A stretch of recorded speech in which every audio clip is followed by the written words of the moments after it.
अस्सलामुअलैकुम, very very good morning to all of you. New Pakistan और मैं हूँ आपकी मेज़बान नबीहा एजाज। कल एक छोटा सा इंसिडेंट हुआ मेरे साथ जब मैं अपने ऑफिस के बाद अपने घर जा रही थी और बिल्कुल अपने घर की जो मेरी सोसाइटी गेट है उससे पहले जब मेरी गाड़ी सड़क के उस पार थी तो मैंने एक छोटा सा एक्सपीरियंस किया अपने साथ।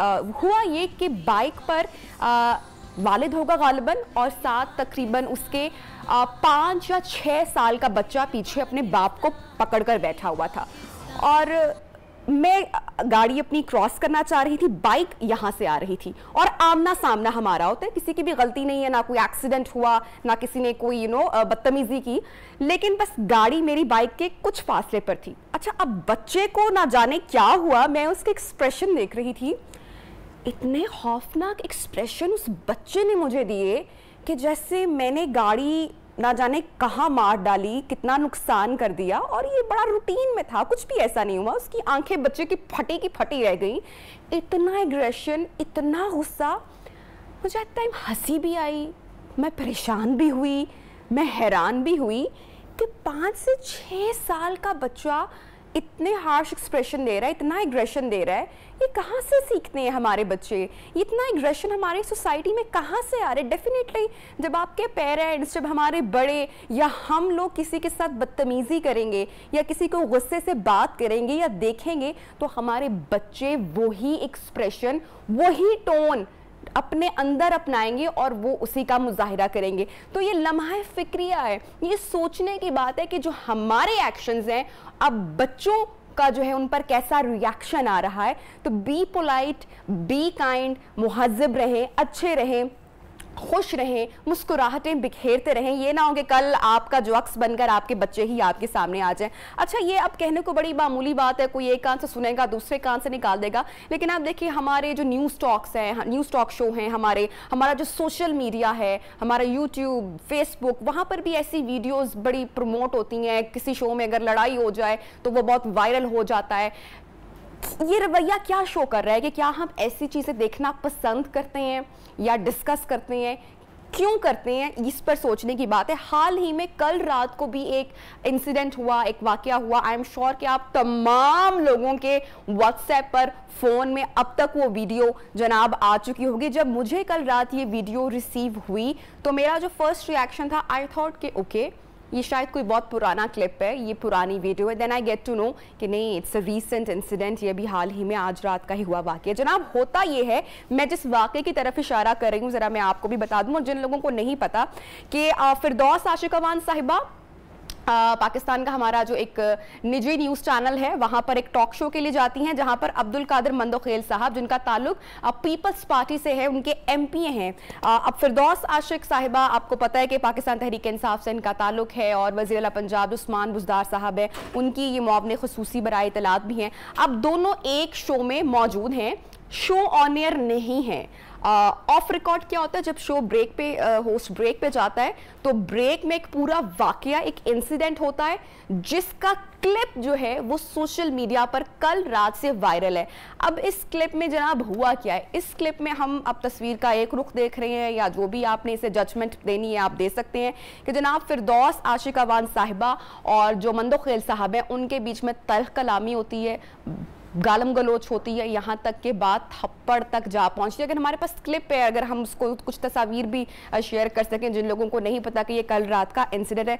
जनाब ये हम इस वीडियो में देख सकते हैं कि जो फिरदौस आशिक अवान साहिब हैं, पहले मंदोखेल साहब का उन्होंने गिरेबान पकड़ा, फिर जब मंदोखेल साहब अपना गिरेबान छुड़ाते हैं तो आशिक अवान साहिबा उन्हें फिर गाली देती हैं, पूरी वीडियो है, और गाली के बाद उनको वो थप्पड़ भी जड़ देती हैं। और इस दौरान फिरदौस आशिक अवान साहिबा मंदोखेल साहब को ये कहती हैं कि आपको ख़वातीन से, औरतों से बात करने का बिल्कुल सलीका नहीं है, अब बिल्कुल तमीज़ नहीं है। जिस पर मंदोखेल साहब की वीडियो में आवाज़ आती है कि भाई अच्छा अब ये औरत हो गई हैं। जैसे ही वाकया पूरा रात को वायरल होता है और सब लोग इसको देखते हैं, तो फिरदौस आशिक अवान साहिबा इस वाक़े से मुतालिक ट्वीट जारी करती हैं। उनका एक छोटा सा वीडियो क्लिप भी ऑन सोशल मीडिया है जिसमें वो कहती हैं कि ये तस्वीर का एक रुख है। और जब ब्रेक पर हम लोग गए तो मंदोखेल साहब ने भी इक्वली उनके साथ तल्ख कलामी की, तल्ख जुमलों का तबादला हुआ और गलीज़ ज़बान और गालियों जो है उसका आगाज़ मंदोखेल साहब की जानिब से हुआ। अब इस बात में कितनी हकीकत है, कितनी सच्चाई है, ये हम जानते हैं। हमारे साथ इस वक्त गेस्ट मौजूद हैं पीपल्स पार्टी के रहनुमा अब्दुल कादिर मंदोखेल साहब, भी उनसे जानते हैं कि मामला असल में हुआ क्या। जी अस्सलाम वालेकुम मंदोखेल साहब। वालेकुम सलाम। सर, ये जो रात को वीडियो वायरल हुई है कुछ सेकंड्स की है, आशिक अवान साहिबा का जो बाद में क्लिप आया या जो उन्होंने बताया कि ये तस्वीर का एक रुख है, एक्चुअल में हुआ क्या? मुझे पता नहीं था। मैं जिंदगी में पहली मरतबा फिरदौस आशिक अवान साहिबा के बारे में मैंने सुना था, लेकिन मुझे इतना अंदाजा नहीं था कि वो इतनी इंतहा तक को पहुंच सकती है। तो बहरहाल मैं शो में चला गया था। मैं लाहौर में था कल, वो मजदूरों का स्ट्राइक का मुतालबात के हवाले से, तो मैं वहीं से आ रहा था। तो खैर शो में चला गया तो आधे घंटे तक तो वो शो में किसी और को बात नहीं, आधे घंटे अपनी बात करी थी हुकूमत का। उसके बाद जो नून लीग की रहनुमा थी वो जब बोलने लगी तो उनको बोलने नहीं दे रही थी। उसके बाद जब मेरी बारी आ गई है तो जब मैं शुरू हो गया तो बोलने लगी, तो मैंने कहा फिरदौस बाजी आपने आधा घंटा बोल दिया है, मुझे भी तो बोलने देना, मैं भी तो अपनी पार्टी के बारे में जाऊँ। तो कहने लगी आप क्या बोलेंगे, आप तो सर से लेके पांव तक आप करप्ट है आप लोग। अच्छा। तो मैंने कहा जिसको आप करप्ट कह रहे हैं उसी हुकूमत के तो आप खुद वजीर थे। तो कहने लगी मैंने छोड़ दी इसी वजह से वजारत। मैंने कहा छोड़ तो आपको जो आप मावन खसी इतला की मरकज की तो आपको वो भी छोड़ना पड़ा, और आपके अपने फवाद चौधरी और आपके जो अपने जो आपकी ज्यादा कवरेज देते एयर वाई वो तो कह रहे 10% आपने कमीशन मांगा। ये क्लिप मेरे पास मौजूद है। और ये नहीं बल्कि जो आपने एनजीओ की बसें खाई है वो भी तो पूरा मीडिया भरा हुआ है जो सियालकोट में आपने वो गबन की है। तो जब मैंने ये बात करनी थी तो आप यकीन करेंगे मेरे तस्वर से बात था कि न माँ का गालियाँ बाप की गालियाँ मैं बर्दाश्त करता रहा। आखिर में खड़ी हो गई और थप्पड़ मारने की कोशिश की है। उसके बाद पहले तो गिरबान से पकड़ा। अब मैं हैरान तक कि अब खातून है, मैं हाथ लगाऊं तो कैसे लगाऊं। बहरहाल थोड़ी देर के लिए मैंने उसका हाथ रोका कि और मैं कह रहा हूँ आप खातून है, मैं नाजायज फायदा उठा रही हूँ। अब वो गालियां गलूच ये सारे चीज दुनिया ने देखा और पूरा ये तो मैं हैरान इस बात से था कि वो जो चैनल वाले थे वो भी बीच में नहीं आ रहे थे कि अल्लाह का वास्ता भाई मुझे बचा लो, मैं किस आजाद में फंसाऊं। तो ये सारे फिर उसके बाद ब्रेक में भी वही गालियां। तो मुझे वो जावेद चौधरी मिन्नतें करा था, मैं खामोश था, गालियां सुनता रहा ये और सारा। उसके बाद जब मैं जाने लगा तो मेरे पीछे भागिए तुम जाते किधर हो, मैं पुलिस को बुलाता हूँ ये और सारे। मैंने कहा पुलिस से मुझे नहीं डरा। आप इतना ज्यादा एग्रेशन टॉक शोज में तो इस तरह की छोटी मोटी चीजें या तल्ख कलामी अक्सर हो जाती है या सख्त जुमलों का तबादला हो जाता है। फिरदौस आशिक अवान साहिबा के साथ हमने भी बहुत सारे शोज किए हुए हैं, मेरी भी उनसे पर्सनली मुलाकात रही है। इतना ज्यादा एग्रेशन अचानक से आ जाना आप मतलब कि कैसे हो गया? वो कहती हैं कि भाई दूसरी जानिब से भी भरपूर गालम गलोच की गई है, तस्वीर का एक रुख है, बल्कि चैनल से वो दरखास्त करती हैं कि पूरी जो वीडियो है उसको मंजर आम पर लाया जाए, पूरी वीडियो सामने रखी जाए ताकि बात जो है वो खुलकर सामने आ जाए। इस पर आप क्या कहेंगे? वो जो पहले वीडियो आई है जो मैंने भी देखी है उस वीडियो में तो क्लियर कट जब मैं उनको करप्ट कह रहा हूँ, बिल्कुल मैं कहता हूँ, आज मैं कहता हूँ वो करप्ट है। और ये मैं नहीं कह रहा हूँ, इनके अपने लोग कहते थे जब उनको वजारत इत्तला से हटा दिया गया मरकज से, और न जाने फिर ये तो इमरान खान साहब की पॉलिसी है कि एक को करप्शन पे हटा देते फिर वापस 4-6 महीने बाद भी लेते। और ये अलीम खान का और जहांगीर तरीन के इन सब के वाक़यात आपके सामने हैं।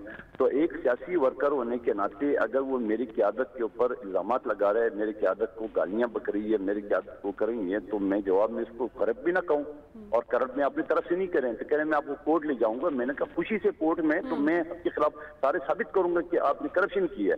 अब ये करप्शन की बात शायद जिंदगी में उसने कभी पहली मरतबा किसी मुखालिफ पार्टी से सुना नहीं, और या उसकी तरबियत ऐसी है कि और किसी को ऐसे नहीं थी। बहरहाल मेरी तरबियत ऐसी है, मैंने बहुत कुछ बर्दाश्त की है। और मंदोखेल साहब बताइएगा कौन कौन उस वक्त स्टूडियोज में मौजूद था, आप तमाम लोगों के अलावा, एंकर के अलावा? वो जो पूरा स्टाफ आ गया, बाद में भी देखा उन्हें, बाद में भी उन्होंने बचा लिए, कप मारने की कोशिश की, वो भी फुटेज आपने खुद दिखा दिया। और उसके अलावा आपने बाकी चीजें भी दिखा दी है। पहले तो ये तमाशा देख रहे थे खुद चैनल वाले, और उसके बाद जाके बुझ बुझार किए, और आखिर में मैंने जब ये मेरे पीछे बाजी है आसफ भाई, मैं तो हैरान तक कि जो आम कोई स्ट्रीट बॉय भी इस तरह वो नहीं करती है लड़ाई झगड़ा, और मेरे पीछे बाजी है और मैं भागा हूँ, और चैनल का जो दरवाजा था वो मैंने अपने पीछे लॉक किया और मैंने जान छोड़ा के मैं चला गया। अब आप मुझे बताओ कि इससे ज्यादा क्या क्या हो सकता है? अब मुझे लोग कहता है कि आपको जवाब देना चाहिए। मेरी तरबियत ऐसे नहीं है कि मैं ऐसे लोगों को जवाब दूं, लेकिन ये उनके अपने चेयरमैन इमरान खान साहब की तरबियत है जो गाली गलोच का और सारी चीजें था, और इसका असर आपके सामने आ रहा है। और मैं हैरान हूँ कि इनको दोबारा तैनात करने का मकसद ये था कि इनके सामने को बोल नहीं पाएगा। अब्दुल कादिर साहब, फिरदौस आशिकावान साहिबा कहती हैं कि आपकी जानिब से उनके वालिद को गलीज गालियां दी गई, बदतमीजी का मुजाहिरा दिया गया, और इस बात पर जब किसी के फैमिली तक पहुंचा जाता है तो इस बात में तो कोई भी शख्स जो है वो तैश में आ जाता है, और उनको तैश दिलाया गया आपकी जानिब से पहले, जिसके बाद उनका रिएक्शन आया। शी सेज ऑल्सो कि अगर पूरी वीडियो मंजर आम पर आती है तो जो लोगों की सिंपथीज हैं वो फिरदौस आशिकावान साहिबा के साथ होंगी। इस पर आप क्या कहेंगे? मैं तो आपकी तरफ से चैनल वालों से दरख्वास्त करता हूँ कि मुसलसल जो गालियां दे रही थी तो वो बिल्कुल लाए सामने, मुझे तो खुशी होगी अगर लाएंगे, लेकिन आपको पहले वीडियो में इनकी गाली गलोच आपको नजर आएगी। जब मैंने उनको करप्ट कहा, और वो भी करप्ट मैंने पहले नहीं कहा, पहले उन्होंने कहा कि आप सर से लेके पांव तक आप लोग करप्ट हो, तो उसकी जवाब मैंने ये बोला कि आप पहले उसी हुकूमत में थी पीपल्स पार्टी में, उसके बाद वफाकी हुकूमत में आपको निकाला गया, आपके अपने लोग, आपका अपना चेता चैनल आपके खिलाफ बोल रहा था कि 10% कमीशन महंगा, और इससे पहले जो NGOs की बसें थे वो सब, मैंने कौन सी गलत बात की है? मैंने बातें अपनी तरफ से नहीं की है, जो मीडिया में कोट हुई है, रिपोर्ट हुई है, मैंने उनकी बात की है। अब इसके ऊपर अगर वो इस बात से गुस्सा हो कि कोई इसको करप्शन की बात न करे, वो हम पर जो मर्जी कह दे, तो ऐसा तो पॉसिबल नहीं है। मुझे भी पार्टी का, मुझे भी वर्कर्स को जवाब देना है कि अगला आपको करप्ट कह रहे और मैं उनको करप्शन की कोई याद भी न दिलाऊं। और तो इस बात की तो पहले वीडियो से अभी आप फुटेज दिखा रहे, जो कप उठा के मार रही है, गिरबान से पकड़ रही है, ये सारी चीजें। इसके अलावा वीडियो है तो मुझे बता दो जो मैंने एक भी हरकत की हो। मैं अगर मंदोखेल साहब कोई वीडियो होगी तो वो यकीनी तौर पर सामने आ जाएगी, ज्यादा देर तक तो नहीं रह सकती है। अब मुझे ये बताएगा, अब आप क्या इस पूरी सिचुएशन पे, क्योंकि ये वीडियो इतनी वायरल हो चुकी है, सब लोग देख चुके हैं इसको, क्या आप कोई कानूनी कार्रवाई करना चाहेंगे या कोई एक्शन लेना चाहेंगे इस पूरे वाकये के बाद फिरदौस आशिकावान साहिबा के अगेंस्ट? देखिए, मुझे मेरे वर्कर, मेरे हल्के के लोग काफी मुश्तइल है और सबके फोन आ रहे हैं कल रात से कि आपने कार्रवाई करनी और आपको उस वक्त जवाब देना चाहिए। मैंने कहा नहीं, खातून होने के नाते हमारी तरबियत नहीं है, जवाब तो मैं बिल्कुल नहीं दे सकता था। अलबत्ता कानूनी कार्रवाई के लिए मैं सलाह मशवरा करूंगा क्या करना चाहिए। प्रेशर मेरे पर बहुत है कारकुनों का कि आपको जवाब देना है। मैं खुद सुप्रीम कोर्ट का वकील हूँ और मैं पाकिस्तान का पहला इंसानी हकूक अवार्ड याफ्ता हूँ। मैं PhD मीडिया लॉज हूँ, और अगर मेरे साथ एक पढ़े लिखे शख्स के साथ ऐसी रवैया होता है तो आम ये सियालकोट में लोगों के साथ उनका क्या रवैया होगा वो आपको अंदाजा अच्छी तरह होना चाहिए। मंदोखेल साहब, अगर उनकी जानिब से आपसे राब्ता किया जाता है, मामला सुलझाने की कोशिश की जाती है, तो what would be your reply? मैं बिल्कुल, अगर वो राब्ता करती है और वो इस पर शर्मिंदा है, माजरत करती है, तो बिल्कुल मैं माफ़ करने के लिए तैयार हूँ। और हमारी तरबियत है, हम ख़वातीन के साथ लड़ना नहीं चाहते हैं। ठीक है। मंदोखेल साहब, एक और बात मैं आपसे पूछना चाहूँगी कि ये जो एक ट्रेंड चल पड़ा है ऑन टॉक शोज़, ये जो गर्मा गर्मी हो जाती है, जो बहस हो जाती है, गालम गलौज हो जाती है, हाथापाई हो जाती है, ये आज की बात नहीं है। इससे पहले भी बहुत सारे वाक़यात रूनुमा हो चुके हैं, कुछ मंजर आम पर आए तो कुछ नहीं आए। आपको क्या लगता है कि ये रवैया कैसे ख़त्म किया जा सकता है? ये जो एग्रेशन है पॉलिटिशियंस में, everyone is looking up to you, आप हमारे इन्फ्लुएंसर्स हैं सारे, हमारे जितने भी मैं समझती हूँ कि जो टीचर्स होते हैं, जो एक्टर्स होते हैं, जो पॉलिटिशियंस होते हैं, जिनकी एक ह्यूज फॉलोइंग होती है ऑन नेशनल चैनल, इस तरह का वाकया या इंसिडेंट होना कितना अफसोसनाक है। बिल्कुल इंतहाई अफसोसनाक नहीं होना चाहिए, और मैं कभी भी, मेरे तस्वर में भी नहीं था कि ऐसा वाकया भी हो सकता है। मैंने कुछ टॉक शो में सुना था, मैंने कहा ज्यादा से ये बात ही करनी थी कि चलो मैं भी बात ही करने दूंगा। तो मैं इस हद तक तो मैं अंडरस्टैंड कर रहा था कि शायद ऐसा हो, लेकिन गाली गलोच और हाथापाई और गिरबान पकड़ना, ये तो मेरे तस्वर से भी बात है कि ऐसा भी हो सकता है मेरे साथ। अब्दुल कादिर मंदोखेल साहब, अगर हम आपसे कहें कि अगर बड़प्पन का मुजाहिरा किया जाए, अगर आप कोई पैगाम देना चाहें जो उन तक पहुंच जाए, तो वो पैगाम आप क्या कहेंगे? अगर मैं कहूं कि मामला सुलझा लिया जाए। देखिए, हमारी जो पार्टी की ख़वातीन एमएनएज़ है वो भी काफ़ी परेशान है और कल रात से पूरी रात मुझे फ़ोन करते रहे चीज़ है। अब वो मैं क्या कह सकता हूँ इस हवाले से, क्योंकि गलती मेरी कोई नहीं है। आप सारी वीडियो उठा के देख ले। और फिरदौस आशिक अवान साहब का ये पहला वाक़या भी नहीं है, पूरे पाकिस्तान जाता है उनके बारे में। बहरहाल अगर वो इस पर शर्मिंदा है या वो कुछ पहल करना चाहती है तो मैं सच्चे दिल से माफ़ करने को तैयार हूँ। और अलबत्ता अगर ये बात करेंगे कि मेरी तरफ से कोई बात हो तो मैं फादी रहनुमाओं से मुशावरत करूँगा। ठीक है, thank you so much Abdul Qadir Mandokhail sahab, आपने हमें ज्वाइन किया और वाकई की जो पूरी सिचुएशन है उसे आपने अपडेट किया। हम कोशिश करेंगे कि फिरदौस आशिक अवान साहिबा का भी मौक़िफ़ जो है वो हम प्रोग्राम में शामिल कर सकें। बहरहाल जो भी इंसिडेंट हुआ, जो भी वाक़या हुआ, वो बहुत ही अफसोसनाक और मैं समझती हूँ कि शर्मनाक वाक़या। इस तरह के वाक़यात जो हैं वो नहीं होने चाहिए, स्पेशली ऑन नेशनल चैनल, दो कि वो ऑन एयर नहीं हुआ but it is on social media. बहुत सारा ख्याल रखने की ज़रूरत है। हमारे जितने भी, मैं समझती हूँ कि ऐसे लोग हैं, नामवर लोग हैं जिनकी फॉलोइंग है, जिनको लोग देखते हैं, जिनको लोग पसंद करते हैं, जिनसे कुछ सीखना चाहते हैं, उनकी जानिब से अगर इस तरह के इंसिडेंट सामने आएंगे तो मेरे ख्याल से कि ये एक बहुत ही बड़ा लम्हा फिक्रिया है इस वक्त हमारे तमाम लोगों के लिए। इस पर हमें गौर व फिक्र करने की ज़रूरत है। जनाब, इसी के साथ हम जाते हैं एक छोटी सी ब्रेक पर। जब ब्रेक से वापस आएंगे तो हम आपको बताएंगे मिस ट्रांस पाकिस्तान, पहली पाकिस्तान की मिस ट्रांस कौन है और पाकिस्तान का नाम कैसे रोशन कर रही हैं। एक छोटी सी ब्रेक लेते हैं जनाब, स्टे विद अस।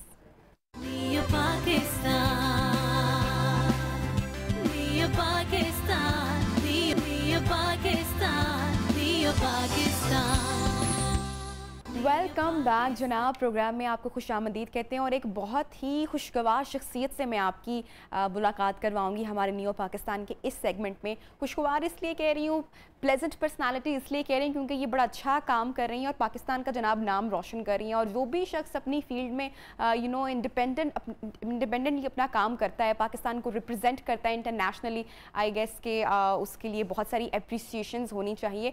और इनको एक ऐसा टाइटल मिला है पाकिस्तान में जो आज से पहले किसी को भी नहीं मिला है, तो ये बड़ी ज़बरदस्त बात है। और इस टाइटल की वजह से इनके लिए इंटरनेशनली जो कॉन्टेस्ट हैं, जिस तरह से मिस यूनिवर्स हो गया, आप सोच रहे होंगे कि मैं किसकी बात कर रही हूँ, वो जो रास्ते हैं वो कितने खुल गए हैं या वो इंटरनेशनली पाकिस्तान को कब और कैसे रिप्रेजेंट करेंगी, ये सारी बातें हम जनाब इनसे जानेंगे। हमारे साथ जनाब मौजूद हैं शायरा रॉय। अस्सलाम वालेकुम, गुड मॉर्निंग आपको कहते हैं। और तब तमाम लोगों को हम बता दें कि जो रिसेंटली आपने जनाब जो ट्रांस ब्यूटी क्वीन का टाइटल जीता है, बहुत सारे लोगों में जो है वो आपकी सिलेक्शन हुई, आप विनर हुई, आपकी ताजपोशी जनाब की गई मिस पाकिस्तान से। और उसके बाद अब आपके जो बड़े बड़े प्लान्स हैं वो ये हैं कि आप मिस यूनिवर्स में भी जा रही। तो मुझे शायरा बताएं कि अयान बनने से लेकर शायरा तक का जो ये सफ़र रहा, ये जो है स्ट्रगल या जो ये टाइम है, इस बारे में ये कैसा रहा? Well, to be very honest, first of all thank you so much इतनी खूबसूरत इंट्रोडक्शन के लिए। जब भी मैं इस शो में आती हूँ या न्यू पाकिस्तान की प्लेटफॉर्म पे अपने आप को जाहिर करवाती हूँ तो मुझे हमेशा से एक ओवरवेलमिंग सी फीलिंग आती है। हैविंग सेड दैट कि जो सफ़र था फ्रॉम, आपने तो नाम भी पकड़ लिया कि कौन सा नाम था, that was totally like a movie, एक चैप्टर जिसे लाइफ का कहते हैं, बहुत ज़्यादा। और उसके बाद पाकिस्तान से सबसे खूबसूरत लड़की का खिताब जीतना, मिस ट्रांस पाकिस्तान 2021 बनना, ये कहते हैं ना कि किसी ड्रीम से कम नहीं है। अभी भी मुझे लगता है कि शायद मैं ख्वाब देख रही हूँ कि ताज है। तो किस तरह के ख्वाब देखा करती थी, क्या चाहती थी, क्या सोचती थी कि भाई क्या हो? यही सब कुछ सोचा था कि कोई क्राउन मिले और मतलब कि मीडिया और लाइट्स हो, रोशनी हो और मैं हूँ रैंप पे या स्टेज पे और सबकी ये सोचते हैं, बहुत सारे लोग ऐसा सोचते हैं। लेकिन ख्वाब किसी किसी का पूरा होता है, जाहिर है। लेकिन होता वही है कि ख्वाब किसी किसी का पूरा होता है। और जब मैंने ये ख्वाब देखा तो मुझे था कि कहाँ पूरा होगा, इतने हसीन चेहरे हैं मेरे से ज़्यादा। मुझे हसीन चेहरा वो भी पूरे पाकिस्तान का मैं पाकिस्तान को रिप्रेजेंट करूँगी बाहर के मुल्कों में जाकर, दैट वॉज टोटली अनप्रेडिक्टेबल। और जितना ज़्यादा मैं थैंक्स करूँ अपनी स्पॉन्सर नशाबा का और अपनी प्रेसिडेंट मिस सोनिया अहमद का, जो मुझे इस जर्नी में आगे लेकर गई, कम है। मेंटोरिंग की है उन्होंने मेरी प्रॉपरली, मुझे मैनेज करती हैं वो साथ साथ। और ये जितना भी मीडिया लाइमलाइट्स, ये जो फ्लैशेस एंड ऑल आप कह रही हैं, ये सारा कुछ उनकी तरफ से ही हुआ है। और it is totally like you know sometimes even I get goosebumps कि अच्छा ये हो गया but I am touch wood very very very lucky. और अभी पाकिस्तान का जब आपके साथ नाम लगता है ना कि आप इंडिविजुअली पाकिस्तान को किसी चीज़ में रिप्रेजेंट करोगे, चाहे वो क्रिकेट में हो, चाहे वो किसी और गेम में हो या ब्यूटी पेजेंट्स में हो, और आप बन जाओ वो यू नो प्राउड चीज़ पाकिस्तान की तरफ से, जिसको आप जैसे कि अब इस साल मेरा प्लान है मैं टर्की में जाऊंगी, थाईलैंड में जाऊंगी, फिलीपींस में, दुबई में और फ्रांस में, जहाँ पर मैंने जाकर इस जो miss Pakistan, miss trans Pakistan है उसको रिप्रेजेंट करना है। अभी हम इस इम्प्रेस इंटरनेशनल 2021 की तैयारी कर रहे हैं। शायरा, हमने आज से पहले कभी भी ये ट्रांस ब्यूटी क्वीन या इस तरह का कॉन्टेस्ट हमने कभी नहीं सुना था। I guess this is the first time in Pakistan. Right, there is a story behind it, this is how it started. It happened like कि मैंने मिस पाकिस्तान वर्ल्ड के लिए अप्लाई किया था 2020 में, और तब कैसे अप्लाई किया? रिसेंटली हो गया, किसी ने कहा, कैसे हो गया? नहीं, मैं खुद सोच रही थी, मैंने कहा यार पूरी दुनिया में कहीं ना कहीं इस तरह के कॉम्पिटिशन्स होते हैं, हमारा पाकिस्तान भी इस तरह का हो सकता है कि ब्यूटी पेजेंट करता हो। एंड लकीली जब मैंने इसको गूगल किया, आई गॉट द वेबसाइट, मैंने जब उनको सर्च किया विकीपीडिया वगैरह वगैरह, जब मैंने प्रॉपर्ली इसके ऊपर रिसर्च की तो मैंने अप्लाई किया और मेरी पिक्चर्स शॉर्टलिस्ट हुई मिस पाकिस्तान के लिए। भी हम देख रहे हैं ऑन टीवी, मेरे ख्याल से ये आप जब आपकी ताजपोशी की गई है ये उस वक्त की तस्वीर है। जी हाँ, जी हाँ। अच्छा। तो जब मैं यहाँ पर पहुँची तो मैं सोनिया अहमद ने कहा कि you are very pretty but अभी तुम्हें बहुत ग्रूमिंग की ज़रूरत है। 2020 में मैं कामयाब नहीं हो पाई थी मिस पाकिस्तान बनने के लिए, और इस बार जब मिस पाकिस्तान की कंपटीशन हुआ, जब स्टार्ट हुआ 2021 में, और मैंने कॉम्पीट किया, दे वो all other girls in competition with me, 10 लड़कियां थी जिनके अंदर से मैं टॉप 3 में आई, टॉप 3 से मैं विनर बनी। और ये मिस पाकिस्तान वर्ल्ड के टाइटल को चेंज किया गया विनर बनने के बाद मिस ट्रांस पाकिस्तान, जो ज्यूरी है उन्होंने चेंज किया, क्योंकि दे थॉट कि it's empowering, you know, it's definitely something which is courageful, और it is a first thing in Pakistan कि एक ब्यूटी क्वीन, एक ट्रांस वुमन बनी है बाकी सब लड़कियों को बीट करके मिस पाकिस्तान में, और उसके लिए हम ये टाइटल न्यू कैटेगरी लॉन्च करेंगे miss trans Pakistan. Huge responsibility now you are taking on your shoulders, you know, आपकी जो कम्युनिटी है वो भी, उन सब की भी नजरें यू नो अब आप पर हैं कि आप उनके लिए यू नो क्या करने वाले हैं या क्या करेंगी। सो क्या प्लान्स हैं?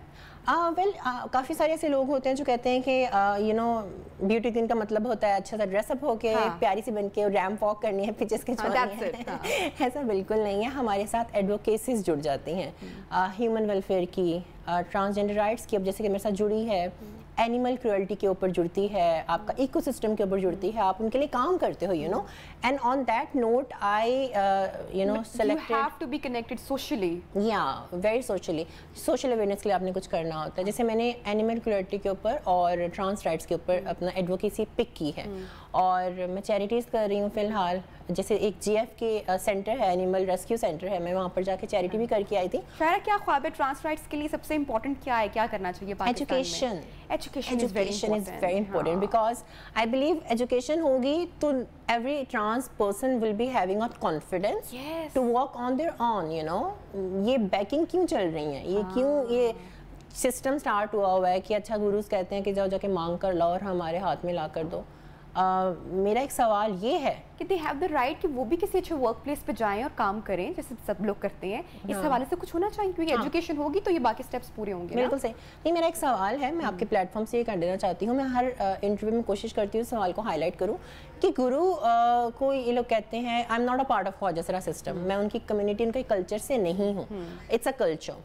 तो सवाल ये है कि गुरु को कहते हैं हमारे माँ बाप के बराबर हैं, तो कोई माँ बाप तो आपको कभी नहीं कहेगा कि जाओ जाके सड़क पे मांग के लाओ हमारे लिए। Yes, how can you say that? ये चीज़ रियलाइज करने की ज़रूरत है। यस, ये आपका पॉइंट वहाँ पे। अच्छा ठीक है शायरा, हम एक छोटी सी ब्रेक पे जा रहे हैं, और जब ब्रेक से हम वापस आएंगे तो मिस यूनिवर्स के लिए क्या होने वाला है या क्या प्लान्स हैं? I mean it's a big news, it's a big thing, I want to know about that. लेकिन एक छोटी सी ब्रेक हर्डल है, आते हैं जनाब ब्रेक के बाद।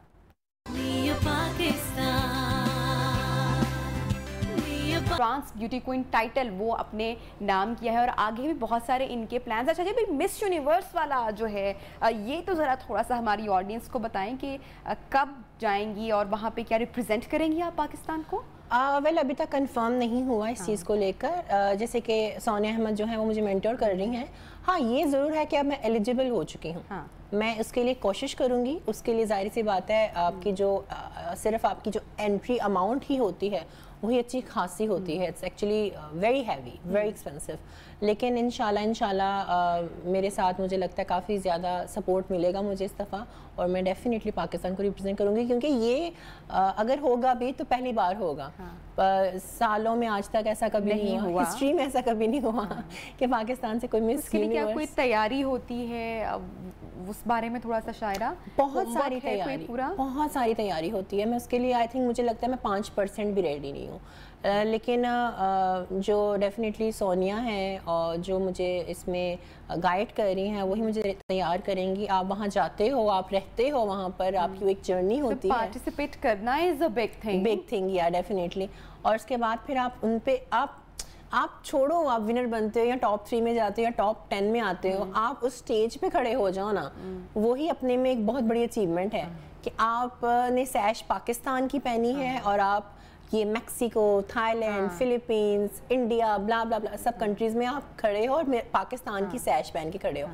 मेरे लिए मेरी वही जीत है कि मैं अपने मुल्क को वहाँ पर लेकर चली जाऊँ, अगर ऐसा हुआ तो। अच्छा, बहुत ज़्यादा लोग अभी जो लोग नहीं जानते हैं, जिनको पता है, हमें तो भी पता है, हम तो मदाबी हैं आपकी सिंगिंग के भी, तो आपका जो गाना बॉलीवुड में जो जनाब रिलीज हुआ रात, उसके पीछे की क्या कहानी है? रात इस बात को हो चुके हैं ऑलमोस्ट 2 साल होने पे आ रहे हैं, लेकिन पहले ही गाना विक्रम भट्ट की मूवी में आया था, और वो जो गाना था मैंने बस बनाया और उनको सेंड कर दिया। एक कंपनी है जी music company, and they like the audio. And जब मैंने उसका वीडियो शूट किया अपना से, एक अलग से मैंने उसका इंडिविजुअल वीडियो भी शूट किया था। उस वीडियो के बाद मुझे एक ईमेल आता है उनके प्रोडक्शन हाउस से कि आपका हम गाना यूज़ कर सकते हैं अपनी फिल्म में, बॉलीवुड फिल्म में। मैंने कहा कौन है डायरेक्टर? मुझे लगा होगा कोई होगी, नॉर्मल सी फिल्म होगी, विक्रम भट्ट है। आई एम लाइक ले लो बस ले लो, no demands of course, but they were very kind. उन्होंने प्रॉपर्ली उसका जो यू नो जो भी उसकी फीसेस होती हैं, कॉपीराइट्स होते हैं, उनसे साइन करवाए, और उसके बाद फिर जाकर वो गाना आया गोस्ट में, और उसमें सनाया ईरानी थी। इस गाने को एक और आवाज़ में भी डब किया गया था, आकांक्षा शर्मा की आवाज़ में, और हम दोनों की आवाज़ में सेम सॉन्ग था। थोड़ा सा गुनगुनाओगी गाना? डेफिनेटली।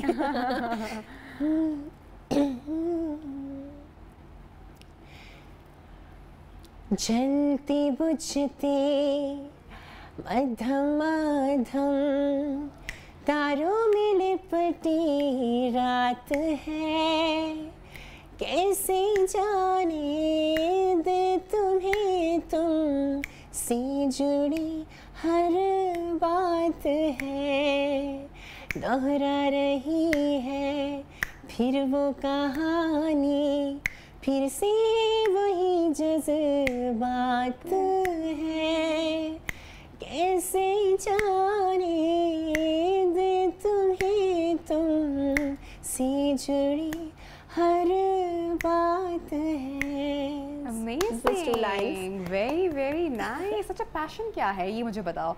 सिंगिंग, मॉडलिंग, या आगे जाके अब एक्टिंग वगैरह में भी कुछ जगह होंगी? मेरा जैसे अभी रिसेंटली कमली गाना आया था मोहसिन अब्बास हैदर के साथ, और वो डेफिनेटली जो सिंगिंग है वो मेरी फर्स्ट प्रायोरिटी है। हाँ जी, सिंगिंग पहला प्यार है? पहला प्यार है। अच्छा। सिंगिंग ऐसी है जो मैं बचपन से सीखती आ रही हूँ। अनवर रफ़ी साहब ने सिखाया। अनवर रफ़ी साहब जो कि ट्रेनिंग ली बाकायदा प्रॉपरली मोहम्मद रफ़ी साहब से सीखे हैं, और जब इतना बड़ा नाम आपको सिखाता है यू नो क्लासिकल चीज़ें जो कि अभी शायद मेरा गला इजाज़त नहीं, लेकिन इतनी मुश्किल चीज़ें मैंने बाय द एज ऑफ 15-16 सीखी। अगर ये सारे ये टाइटल्स की दौड़ में और मॉडलिंग के लिए अगर सिंगिंग को गुड बाय कहना पड़े तो कभी नहीं वो साथ साथ चलती रहेगी। अब मेरा एक नया गाना आ रहा है वाकिफ़, और उसके अलावा एक नया गाना उसके बाद आ रहा है जिसका नाम ही शायरा है। So I am doing a song on my name. तो इस तरह करते करते फिर कमली 2 का भी प्लान है, जिसमें बहुत बड़ी कास्ट है, पाकिस्तान के सबसे वेल नॉन आर्टिस्ट है उसके अंदर, और वो definitely I am working on my music long side you know. लेकिन अब ये साल मिस ट्रांस पाकिस्तान को डेडिकेट किया जाता है, क्योंकि उसके अंदर मैंने मेहनत की है, और इस ताज के साथ मुझे इतना प्यार मिल रहा है कि एक पहचान बन गई है। मैं रोड पे अगर सैश में जाती हूँ तो लोग कहते हैं ओहो देखो देखो मिस पाकिस्तान जा रही है, मिस ट्रांस पाकिस्तान जा रही है, and people do come and take pictures and all. So I think the life has been change now, overnight life बदल गई है। तो जितने भी लोगों ने मेरा साथ दिया है मैं उनको दोबारा थैंक यू कहती हूँ। नौशाबा ज़िया हो गई या फिर जो भी मेंटोर्स हो गए, मेरी मम्मा जो मेरे लिए हर टाइम दुआ करती रहती हैं, और to all the individual everybody. Shaira thank you so much, आपने हमें ज्वाइन किया, एंड बहुत सारा प्यार और बहुत सारी दुआएं, बेस्ट विशेस। आप जो भी करो, आपके जो भी प्लान्स हो, अल्लाह ताला उसमें आपको बहुत सारी कामयाबी अता फरमाए। हमारी भरपूर दुआएं, हमारा सपोर्ट, हमारा प्यार आपके साथ है। Thank you so much. Thank you जनाब। लेंगे break, it's a headline break, और जब हेडलाइन ब्रेक से वापस आएंगे तो गर्मी ने जनाब कितना जो है शोर मचाया हुआ है। हीट वेव जो पाकिस्तान में दाखिल हो चुकी है, गर्मी की लहर, और जो इससे लोग मुतासर हो रहे हैं, इस पर भी बात करेंगे। एक ब्रेक लेते हैं, हेडलाइन ब्रेक है, शॉर्ट ब्रेक है, साथ रहिएगा।